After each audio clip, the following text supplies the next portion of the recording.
There's a stretch of the California coastline that no highway will ever touch. When they built Route 1, the engineers took one look at these mountains dropping straight into the Pacific and did something they almost never do.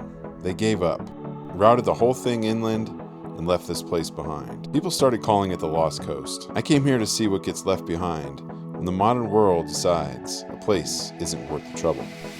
For the past few months, I've been talking to you a lot about how to build your Jeep the right way, what actually matters, and how to prepare for trips just like this.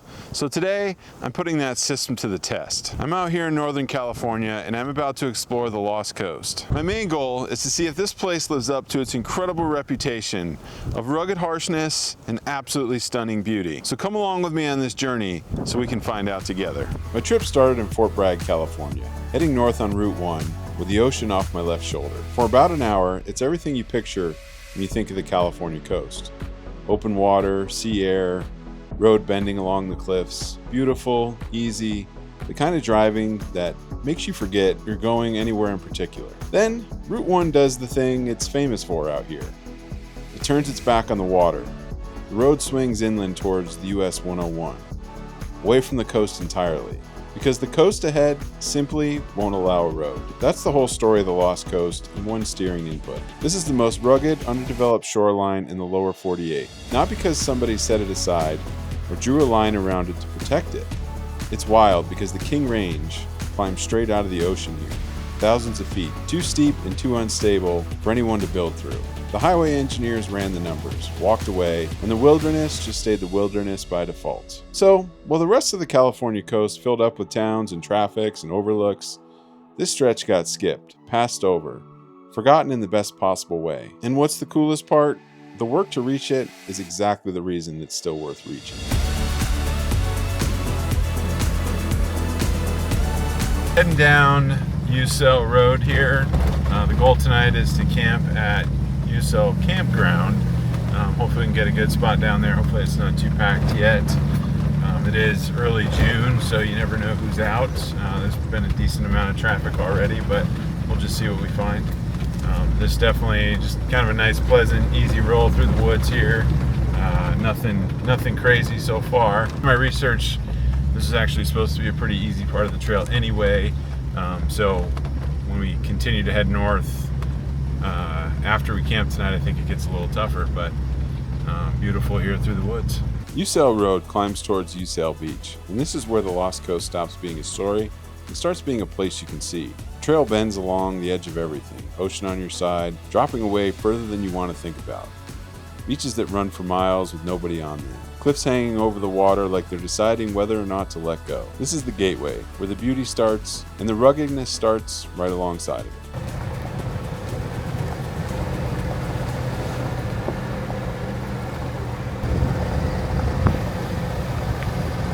Alright, we're about to come up on Usal Campground. Hoping that it's not packed yet.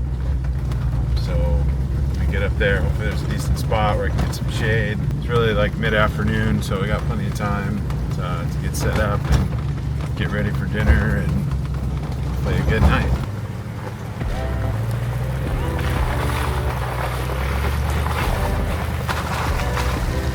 Freaking hate mud.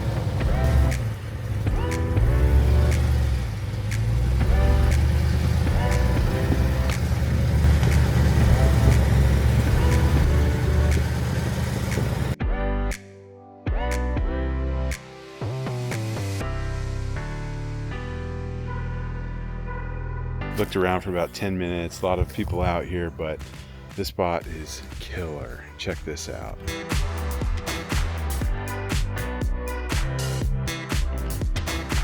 All right, now what we gotta do, we gotta get camp set up, we gotta get the Jeep unloaded, start to figure out what I'm gonna do tonight. I'm definitely gonna take a walk down to the water, try to get a look around over there and see what's going on, but yeah, I'm pretty stoked about this spot.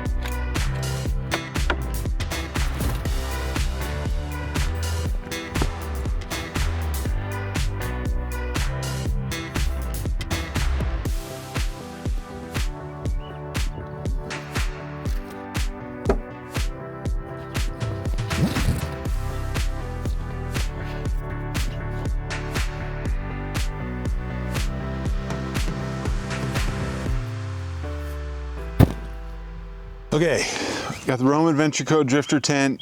I'm gonna set this up in real time so you can see how fast it is, and I haven't done this in about, I don't know, 8 months probably since I've used this tent. So let's check it out.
All right, now that's it.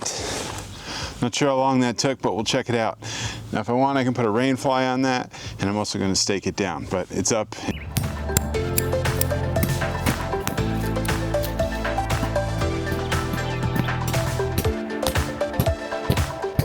Now, it's not supposed to rain tonight, so I'm probably not gonna put the rain fly on.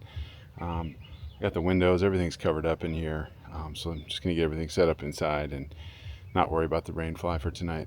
Hopefully I didn't just jinx myself. All right, now that my tent is set up, at least on the outside, I'm gonna get my water out, my power station. I got my table, which I actually don't need because I have this picnic table here now. Didn't bring firewood, wasn't quite sure the deal, but I got my Ignix skillet, which I'm gonna cook on tonight, and then if I get cold, I'll have that for some heat as well. Just need my chair, and that's pretty much it till it's time to cook.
Alright, taking a walk out to the beach.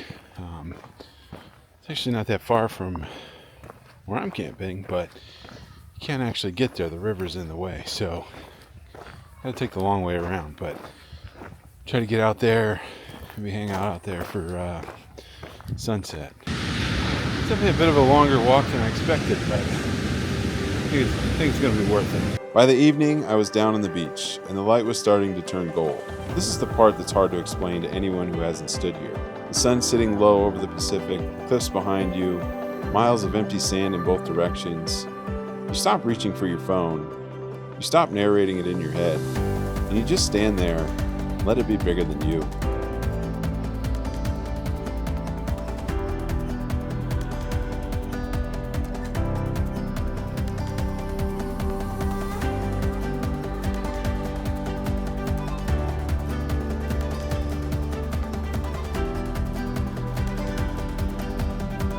That's the thing that stays with me. The place is beautiful, and it belongs to the seals and the tide, and almost nobody else. No crowds fighting for a view, no fence, no gift shop, just a wild coast doing what it's done for a few thousand years. Free in a way that's getting harder and harder to find. We don't have many places left like this.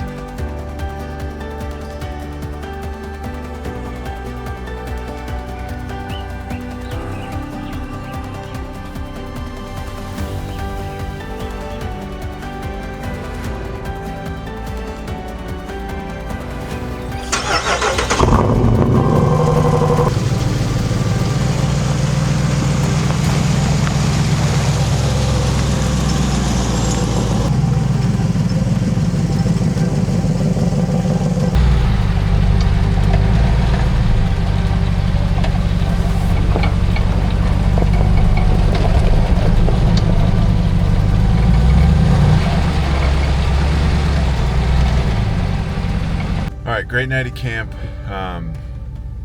Got up early to get going on the road. We're heading up from Usal Beach to Shelter Cove. I've heard this section of the trail is a little bit more challenging, so let's see what we can find. After breaking camp, I pointed from Usal Beach towards Shelter Cove. The forest up here is its own kind of beautiful, but the marine layer had rolled in thick and swallowed everything. Headlights on at the wrong hour, trees coming out of the fog right in the edge of the trail. For a while, I couldn't see much past the hood. Then the trail climbed and I came out of it. Broke through the top of the marine layer with this ocean of clouds sitting below me and a clear sky above. This was worth every slow mile in the fog to get here. This is the part of overlanding I actually come for. Not a trophy shot at the end. This. A quiet morning, nobody around, working through country that most people will never even bother to see. I've got a life like everybody else. Work that fills the calendar, family that matters more than any of it, the noise that just comes from all that. And out here, for a few days, it goes quiet. The pace finally drops to something people can actually feel. I get to remember what I sound like under all of it. That's the real reason I keep coming back. In the Jeep, it's just how I get there. So far, this trail's been, I would say, pretty easy. Absolutely beautiful. You're kind of on this tight road here, and right now I'm kind of cruising across the shelf, but you're kind of incarcerated in here by some trees. Definitely a trail that a stock Jeep could come down without a question. It's kind of bumpy. There's a lot of roots. There's not necessarily rocks, but different spots you kind of got to work through. But you can do it all at a reasonable pace. I wouldn't say I'm even halfway there yet, but we'll see what the rest of the trail brings. The other thing I'll add is definitely feel pretty remote up here. A couple hours into this run, and I haven't seen another person yet. I haven't seen another car, nothing. So either people don't travel this track to get from A to B, or maybe I just got up early. It is a Saturday, so maybe I got up early enough to kind of beat the rush, which is kind of cool. I'm able to just kind of move through the trail at my own pace. Now that I realize I said something, I'm certain I'm going to see somebody here soon.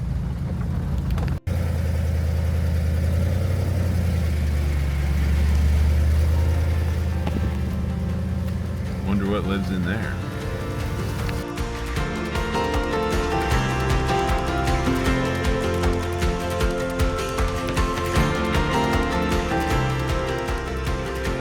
You know, another thing about this trail is it's not technical. I wouldn't even really say it's challenging so far, but that can sometimes be a little bit deceiving. You know, there's a lot of down sticks, a lot of rocks, small rocks, you know, sharp rocks potentially. I think when you run trails like this and it's super scenic, it's easy to get caught up not paying attention to what you're about to drive on. And it's very easy to then catch a stick on a tire. You know, the little things still matter when you're out here, right? These are the things that are going to make sure you don't have trouble, or, you know, ultimately so that you make it home. So it's always good just to, there's a lot of leaves, a lot of sticks, random loose rocks, stuff like that, stuff that could snag you up. And really it just, you know, anytime you're in something like this, move at your pace, and pay attention to what you're doing, but also enjoy the scenery.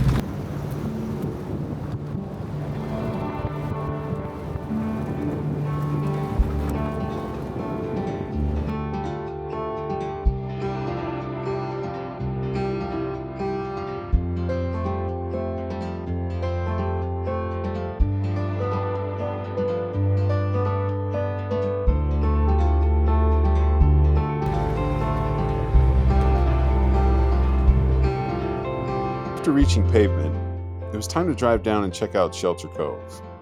I was above it, but the marine layer was incredibly thick. By the time I hit the town, I could barely see it. So I figured I'd roll through, check if anything was happening down by the water. And really, you couldn't see anything, nothing was. So I turned it around and started back up the hill. Passed a couple deer crossing the road, and got myself back on the trail towards my next stop.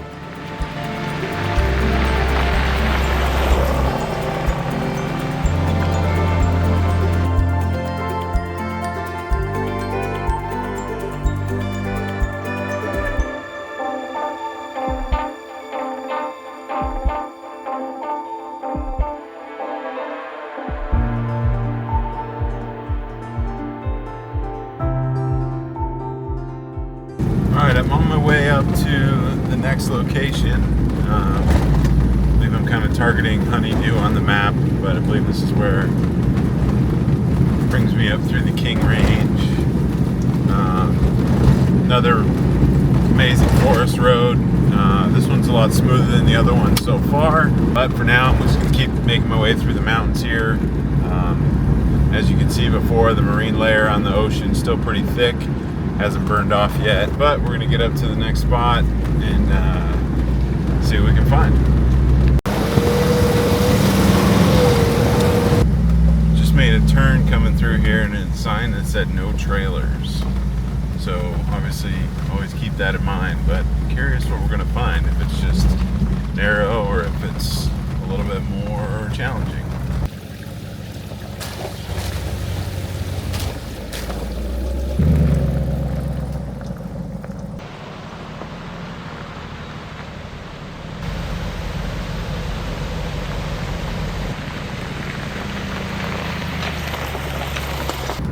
Now I'm assuming all these tight, steep switchbacks are why they say no trailers, but the rest of the road itself has been a little narrow, but definitely not overly challenging. But I can see trailers being tough through some of these switchbacks, especially if they don't have a nice big off-road suspension on them. We are climbing like crazy right now. It's 88 degrees. Not gonna lie, I'm missing that cool air by the ocean, but we'll see what we get to the top here, and then eventually I know we're gonna work our way back down.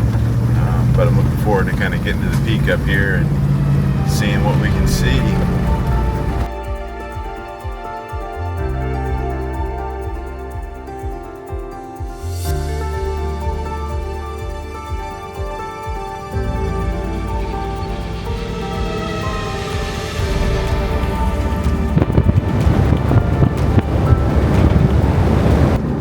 Cove's connected with Mattole Road. Pretty much take this all the way through. It's only one. Trying to decide if I want to head down to Mattole Campground and just hang out for the day, sleep there, or continue through and figure out another solution a little bit later in the trail.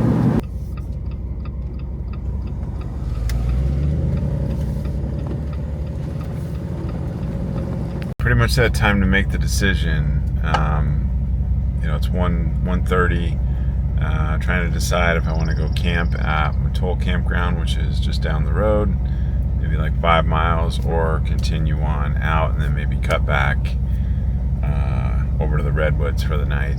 I think what I'm going to do is head down to Mattole Campground. It's on the water. Check it out. If I really love it, then camp there for the night. It could be full too. I mean, it's Saturday, so if it is, then that kind of makes my decision for me. But I think we go check it out and see what it's all about.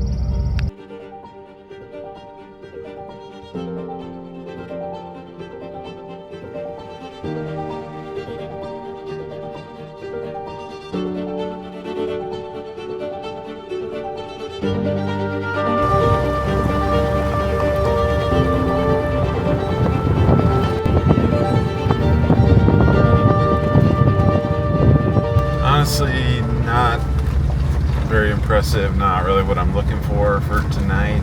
I think I'm going to head back to the Mattole Road and keep going. It's pretty open there. You're not even really close to the beach. It looks like there's a pretty big berm there. Obviously, there's still a lot of marine layer right now, but I think you're just going to get hammered by the wind all night. So, not really what I wanted. So I'm gonna head back. It maybe cost me 15 minutes down here, so I'll go 15 minutes back and be right back on track. Past Mattole Campground is really where it sinks in how far out here you really are. The further I went, the more worn down everything got.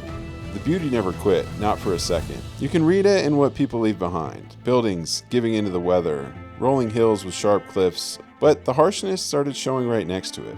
That marine layer rolling back in to take one last view of the ocean away from me. You drive all this way expecting the ocean to send you off with one more look. And the coast reminds you one more time who's actually in charge out here. And it isn't you. That's the whole reason the Lost Coast is still the Lost Coast. Nature looked at this place and decided it was too steep, too unstable, too much trouble for the roads and the towns and the tourism that paved over everything else. And this stretch just said no. Same as the last view of the water. Gone behind the fog before I was ready to let it go. But here's the part I keep landing on. The people who live out here, the few who do, I don't think they want it found. They're not waiting on a highway. Left behind isn't something that happened to them. It's the thing they came for. So that's the Lost Coast, a piece of California that stayed wild because it refused to be anything else. I'm just glad pieces like this still exist. Somewhere you can drive to the edge of the map, stand at the edge of the road, and remember how good it feels to get away from it all.